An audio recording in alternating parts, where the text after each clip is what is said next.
Hello everyone, thank you for stopping by. In this video we're going to be doing things a little bit different than the other book reviews I've done. As in this one, there's going to be spoilers. Spoilers galore.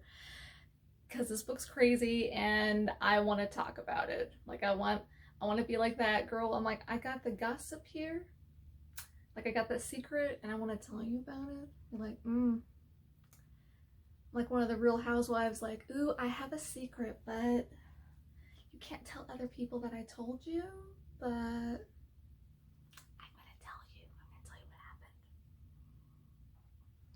But don't tell anyone else. Don't tell anyone else. So without further ado, the book we're discussing today is Mexican Gothic by Sylvia Moreno-Garcia. Thoroughly enjoyed it. It's very good. But let's just get into it. This is another one of my spooky season October book haul books. I'm almost done. And all the books I've read in October have been fantastic. I'm really happy with all of my choices. I didn't have a lot of time in October, and let me tell you, the time that I spent with these books was not at all time wasted. Time well spent on everything. So without further ado, let's get into it. Mexican Gothic begins with our main lady, Naomi Taboada, and she's at a fancy soiree. She's a debutante. She lives in Mexico City, and she's at a costume party, and her dad rings for her to come home early, and she's like, I'm not coming home, because she's like dating a guy her dad doesn't really like. She's like, oh man, it's gonna rain me. Whatever, I don't care. Whatever. So she comes home early, drags her date away. He's just really, he's someone you date who's just good looking. We've all dated those guys. But anyway, so she comes home, finds her dad in the study, and she's like, what's up? I'm out, I'm on my date. Why you bothering me? He's like, girl, daughter, lady, I've got a message, a letter from your cousin Catalina. Catalina. So Naomi's cousin Catalina has gotten married a year ago, maybe less. Not long ago, like a little under a year. She was supposed to come home for Christmas maybe-ish, but she didn't, which was not kind of unusual because this is what happened. So her cousin Catalina met this dude, Virgil, and in the span about, I think, a couple months, maybe less, is very fast, she is getting married to this guy. And her family is high society. You don't do that. You don't just marry this dude. There are steps that you take when you're rich, apparently. I don't know anything about this. Apparently when you're rich, there are like all these steps you take to getting married. I'm assuming there are balls and things, but parties. But anyway, Catalina does none of this. Marries this dude. Virgil Doyle is his name. And just marries him. And goes off and lives with him at his manor. And so her father's received this letter from her, basically saying that these people are poisoning her. It's very disturbing. Naomi's father definitely notices things that are unusual about the letter. I mean, they're poisoning me, please come get me, is very unusual. Naomi notices other things about it because she knows Catalina much better. They're really good friends. They grew up together. And so her dad just makes Naomi a proposition that she can't refuse. So Naomi, what she wants more than anything is to go to the university, the main university. So right now she's in university classes, but I think it's like, this is the 1950s in Mexico, so, or anywhere really, where girls just kind of go to like, not a real school, she goes to university. It sounds like it's like a girls, ladies university, but what she wants to do is go to the main university, the males university, and study anthropology. And her dad's been kind of hesitant because Naomi, at this point, she's just kind of, she's flighty, she has her interests, and he thinks that, obviously in the novel, he thinks that she is very just full of herself, self-centered, and that's just how her father just kind of feels. But these are, I feel like, part of her armor that she uses to keep people out, and we can get into that a little bit. But that's how I interpret it. Like, this is just part of her armor, her self-centeredness and her beauty, and all those things are just part of her armor to keep people out, and that's what she has. And he doesn't say that because he's just, a dad. He's not paying attention. So his proposition is that if she goes and gets her cousin and can somehow bring her back, although her father's thoughts are to have her committed, possibly. Even Naomi is shocked to think about this. Like, you're gonna commit her? Like, what are you doing? And I think he's just very concerned and wants to bring her back. I'd have to look into more like psychology in the 50s if that's a big thing everyone did, which probably it is. Usually they just commit you and don't actually think about maybe you just need someone to talk to. It's not something they did to just be like, counseling. It's like, no, shock therapy. Just do it.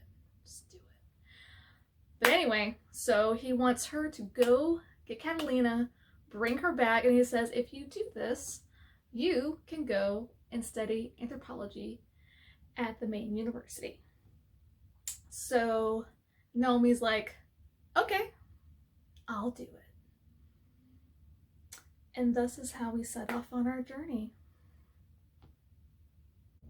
So Naomi arrives in the town of Triunfo in Mexico via train, and she's picked up at the train station by Virgil's cousin, Francis. So he picks her up in she knows it's an older vehicle. It's luxurious, but it's a lot older. So he picks her up at the train station. They have a little meet cute where they kind of have a little banter going with each other. It's all very sweet.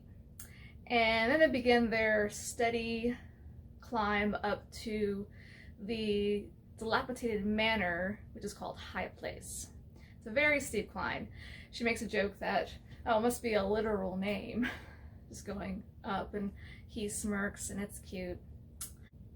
I feel like this scene is kind of indicative of the first 200 pages of the book, whereas it's a slow burn, and you're just gradually given different bits of information. It's a lot like unfurling a mystery and a puzzle, and each little bit has something to offer.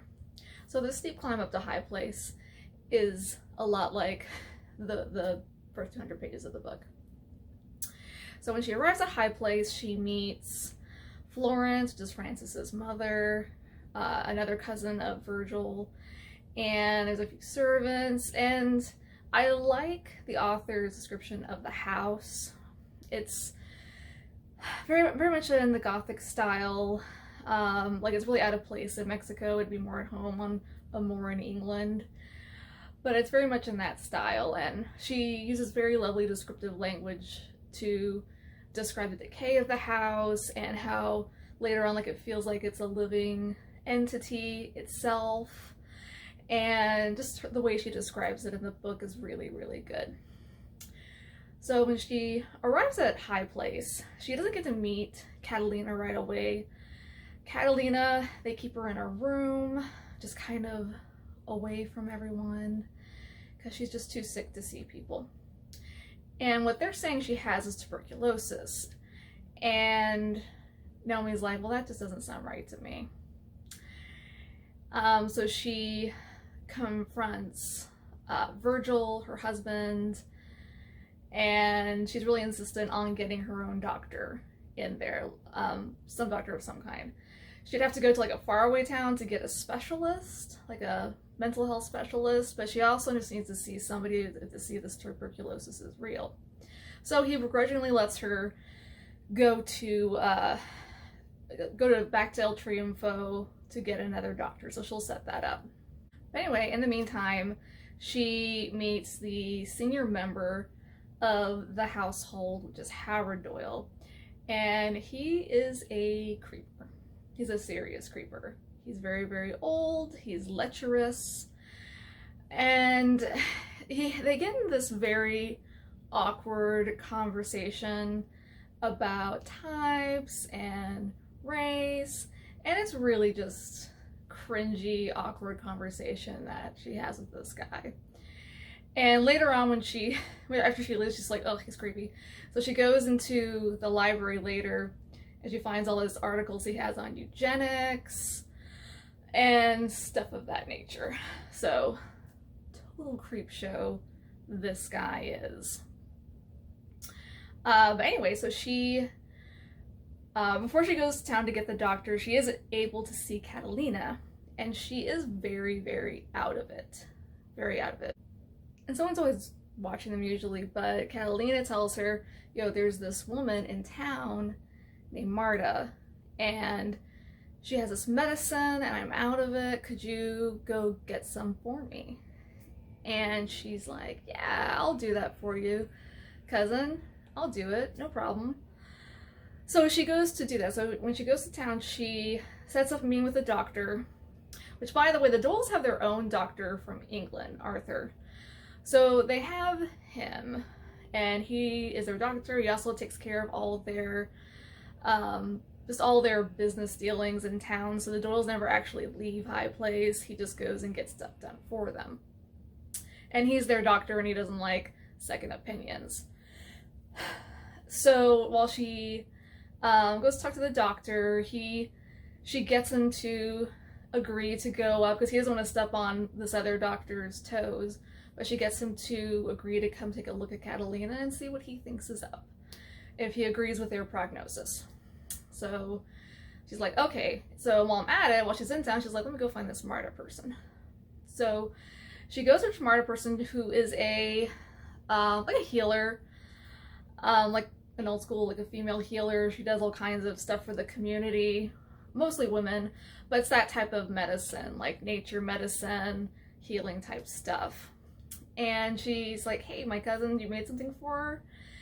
And she's like, well, I'll give this to you, but it's not gonna solve her problem. Like, it helps her sleep, but it's not gonna solve the problem. It's that house. That house is cursed, that family's cursed, and she needs to go, and that's what I told her. So through a series of visits, Naomi gets more information about the Doyle family, and she finds out that they used to be a very large family, and they ran the local mine. They were very prosperous, and years and years ago, they had another daughter named Ruth, and on her wedding day, she shoots the father, Howard. She shoots and murders her mother, several siblings, her fiance, just a bunch of people. She shoots them, and then she turns the gun on herself and shoots herself. So it's a very shocking thing to hear about. She doesn't describe it in great detail, so it's not too graphic to read, but it is very shocking, and it's very disturbing and very sad to read that. And so she's kind of wondering, Naomi is, why no one would tell her about this. And when she talks to Francis a little bit about it, and he's like, well, no one really wants to talk about that. Like, is that something you tell someone when they come to your house? Oh, by the way, that's where, like, my cousin, she, like, shot everyone. That's that over there. Yeah, that's not how it happens. So she finds this stuff out.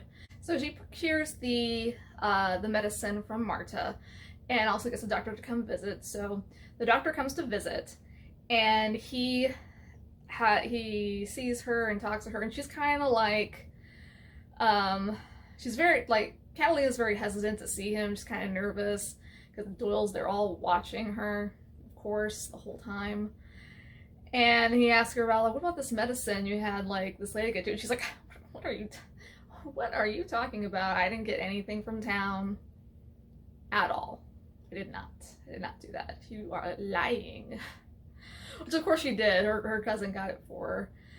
And she's just denying that, but from what he suggests, he's like, oh, I'm not an expert in tuberculosis, but it sounds like she's having, I would say she does need some kind of mental health help, is what he's saying, but she needs a specialist. He's like, she can't get her help here, maybe in the next town. You could take her there. It's far, but it's not too far, or maybe you could get her back to Mexico City, but she should probably be seen by someone. So she's like, great, I've got what I need to kind of tell my dad what's up. And this is another thing that Nomi doesn't do. So she does write her father a letter, kind of telling him this, but she's like, oh no, I've got it. So Nomi the whole time, like when she sends a letter to her dad, she's like, I got it, don't worry about anything, I'm taking care of things. And you know, she really should have just sent for the cavalry, like her dad, but she doesn't. She's like, if I ask him to, in her head, she's like, if I ask him to come get for help, or if I leave without Catalina, then I'm not gonna get what I want, which is to study anthropology. That's what she wants. So she's just like, I'm gonna handle this. In her mind, she's gonna figure it out. In the meantime, while all this is happening, the doctor and everything, she's also having very bad dreams. Yeah, so Nomi's having really, really bad dreams and visions.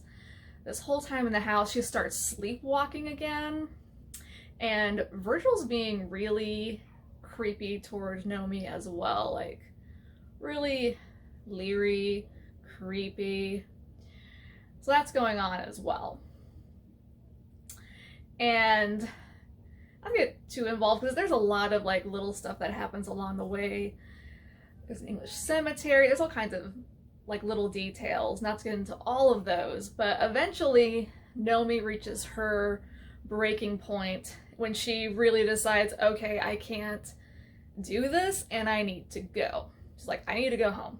I need to get out of here because I cannot take care of this. And she's thinking in her head, it's like, what am I gonna do? Like, I'm gonna leave. So she just marches in, tells Virgil and his creepy family. She's like, I'm leaving. By the way, it started raining, of course, it's raining. And when it rains there, apparently you can't like get out, it's too muddy. So she's like, I am leaving if I have to run off in the rain. And Virgil's like, calm down, okay. I will take you to the train in the morning, pack your stuff. If that's okay with you. I can't take you right now. It's raining, obviously. I can't take you right now, but I will take you in the morning to the train and you can go. So Nomi's thinking, okay, I can get out of here. It's all gonna be fine. So they say, like, you know, before you go, let's just have like one last dinner. Let's just have one last dinner. Why not? We'll just have a dinner. She's like, okay, fine. We'll have this, I'll just have dinner with them, and now I just want to go to bed, and I never want to see these people again. You know, I'll get my dad, we'll figure this all out. But she's like, whatever, I just need to get out of here. So they go to dinner, everyone's dressed nice, having conversation and talking, and she's about to leave, and Virgil has this look, he's like being very smug. And one of the things that her father had suspected about him and Catalina was that he's using Catalina for her money. And this is when he reveals, now that Nomi's leaving, he's like, oh yeah, by the way, we're gonna reopen the mine, we're gonna do all this. And Nomi's sitting there like, wait, what are you, like, Catalina didn't mention. He's like, oh, she didn't mention it? Yeah, we're gonna reopen the mine, we're gonna do all this stuff, it's her idea, blah, blah, blah. So Nomi's like, oh, so you are kind of using Catalina for her money. Okay. So she's going to tuck this away. She's like, well, I'm going to talk to my dad about this or whatever. So she's like, I just need to get out of here. And then all of a sudden they're like, well, let's go say goodnight to Father Howard, who's not there because he's very, very old and sick. And Nomi's like, well, I kind of thought we would, so fine, whatever, we'll go up there. So this is where the book starts going into crazy town, is right around here. So she goes upstairs, they all do, and she's like, I'm gonna have to see this old man, his blankets and stuff. And she opened the door, and dude's like naked on the bed, his crusty, gross body. And he has these things like tumors on his body. It's really gross. So she's obviously disgusted, and Virgil's like, you need to get closer, you need to get closer. She's like, no, no. So they push her head towards him, and he kisses her and puts this gross sludge in her mouth. It's really gross. It's like, oh my god. And then she's having these visions and all this stuff. She's having visions and everything. So cut to the next scene, and I'll tell you the tea. It's the crowning horror. It really, it's like, it's just the crowning like horror of this whole thing. I'm gonna have actually some tea while I tell you this. Okay, so she wakes up in bed, and Francis is there, the cousin. And they've gotten a little bit close during this whole time. They've had conversations. They've been a little flirty. You know, he's definitely like the guy in the story. There is a guy in the story. It's Francis. And so he's like, I've been told to tell you what's going on. She's like, so what is it? So basically, she keeps having visions, and there's like mushrooms, and she keeps seeing like Howard and his youth and this ceremony. And what has transpired is that in the old country in England, there was this, I guess, just this little group of people somewhere on like the coast, like a primitive type people. And there's a mushroom that grows in this cave. And if used properly, it can heal you, it can cure you, it can do all kinds of things, and it can extend your life. So Howard figures out how to use this mushroom to live forever, basically. And the key apparently is in the blood. So to do this, it's crazy. So basically, it's in the blood. So he marries his sister, and then, well, both of them actually marries both. One dies, he marries the other one, and they have children. And basically what he does, he uses the mushroom, and he transfers himself to what they call the gloom, which is like the mushroom in this bloom, and their memories and their lives are kind of intertwined with it. So he transfers his being, his consciousness, and everything about him to this gloom before he dies, and then he transfers his consciousness to one of his children. So he, you know, marries his kin, has kids with them, and then becomes them. Yes, that's basically it. It's pretty crazy. And they use this imagery through the whole story of the snake eating its own tail. It's like, you know, infinity. It keeps going around the same thing. And that's what it's representing. It's their family crest, but that's what it is. So this guy, Howard, is like 300 years old. He's like, Francis is like maybe older. We don't know, but basically he's a god. Like he can hear everything going on in the walls and our dreams. He controls us. And at this point, he's like, because they made her eat the sludge, Francis is like, you can't go, the house isn't gonna let you go. Because now they want you to join our family. And she's like, what? Join your family? I don't want to join your family. And he's like, well, they've been having problems having children. Because his dad, Francis, his dad is from somewhere else. Like his mother, Florence, went to, I think she went abroad, like to England or somewhere, found his dad and brought him back and had Francis. Because, you know, if you keep having incest, you don't have a robustness to have children. So that's one of the things that's become very, very difficult in their family. And that's why Howard's like super into types and eugenics and all that stuff, is because he needs to mix in the blood sometimes. And so he's chosen Nomi to marry Francis, and hopefully they'll have kids. But that's basically what Howard wants that we know of. Because what he's supposed to do, the plan is that Howard is very sick and he is dying, so he needs to transfer his being to one of the kids very soon. And earlier, when the daughter previously that I mentioned, when she shot everyone, he couldn't transfer himself because apparently you have to be an adult. You can't do it to a kid because Virgil was alive. So he has to do that with an adult. The brain has to be in a certain way, a certain maturity. And so he's supposed to transfer his being to Virgil. That's the story, anyway. And when I'm reading this, I'm like, this doesn't sound quite right, because he seems to care a lot about Virgil for what he can care about, being an incestuous monster, being a monster that he is. That doesn't seem like what he wants to do. So Naomi's talking to Virgil, and they're like, okay, so there's gonna be a wedding tonight. And Naomi's like, a wedding? What are you talking about? We're gonna do the whole like wedding thing? He goes, yes, like Howard's super into pomp and circumstance and all that, so we're gonna have a wedding. And then Naomi gives probably one of the best lines I've heard in any book that I've read thus far. I laughed. I probably shouldn't have laughed, but when he tells her this, because also Howard's going to marry them. She's like, we don't have a priest, and he's like, oh well, Howard can marry you. He's done it before. It's like, whatever.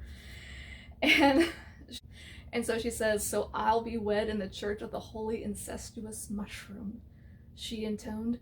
I doubt that's valid. I laughed so hard. And you're right, Naomi. I don't think that's a legal marriage. I don't think that's valid. I think you can just annul that and walk away at any point you want to.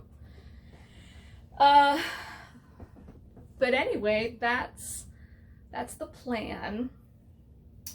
Howard really wants to possess Naomi, control her, and I'm like a husband or something like that. Like he wants all that too. He's creepy. And so yeah, the plan is actually for him to go into Francis and not into Virgil. So that's the actual plan. And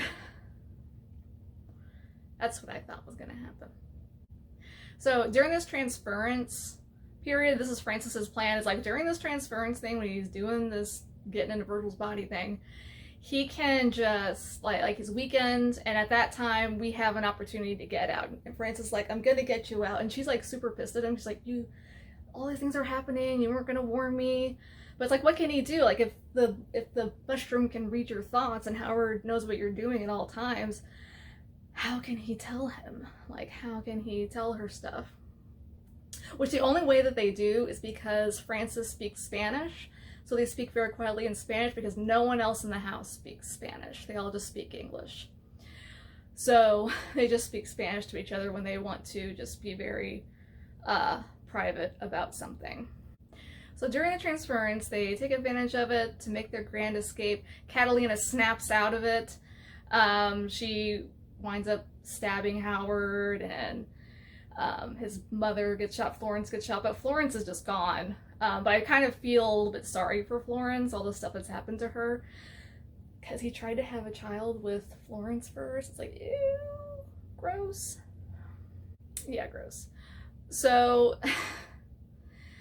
they get out, they go downstairs, I believe through the basement. This is where the book is definitely at its peak, was really when Naomi found out what was going on, and it's still maintaining this momentum really through to the end. So they set the gloom on fire, however you say it. They set that on fire, and that's eventually how they're able to get out. And so Catalina, Naomi and Francis get out and they make their way from the house. The house kind of destroys itself. And yeah, that's pretty much the story. And in the end, Naomi and Francis, they're gonna be together. They are in love. And I think at the end, she says that she kissed him a third time, and that time was for love. Because I think the idea at the end is that even though all these horrible things happen, love and beauty and all that is good can still survive and can still thrive from that, which I think is a really good sentiment overall. And that, my friends, is the tea on Mexican Gothic. That's the story in itself. And I liked it. I really did. It was, as I said, a slow burn, but once you get to the crescendo, and once you find out what things are, it's just a crazy train roller coaster ride after that I thoroughly enjoyed. The writer also, she writes really beautifully. She had a lot of beautiful imagery, the description of the house. All of that was masterfully written, and yeah, I'm gonna give it 4 stars. I highly recommend it. Stuff I didn't like. I said there really isn't anything that I didn't like about it, just there are uncomfortable bits to read and disturbing parts to read. And it's part of the story, and that is what it is. But overall, I would give it 4 stars. Definitely check it out. Definitely give it a read if this is your type of thing. If you like Gothic, if you like slow burns, mysteries, this book's definitely going to be up your alley. If you're looking for more like horror, like terrifying and that type of thing, it may not be up your alley, but I think it was great for what I was looking for, which is more like more of just a spooky vibe is what I was looking for. I didn't want to be terrified, but this definitely gave me chills. And what was happening in this story, to me, I'm like, that was just real horror. It was horror. To me, it was horrible. Horrific. So, as I said, 4 stars, give it a read. So if you've read Mexican Gothic and you want to have a conversation, please leave a comment below. Please let me know your thoughts. I would love to get a discussion going on this book in particular. There's a lot of really interesting things in it that are I think would just be really great to discuss. So thank you for stopping by, and I'll see you in the next one. Ciao, Zinho.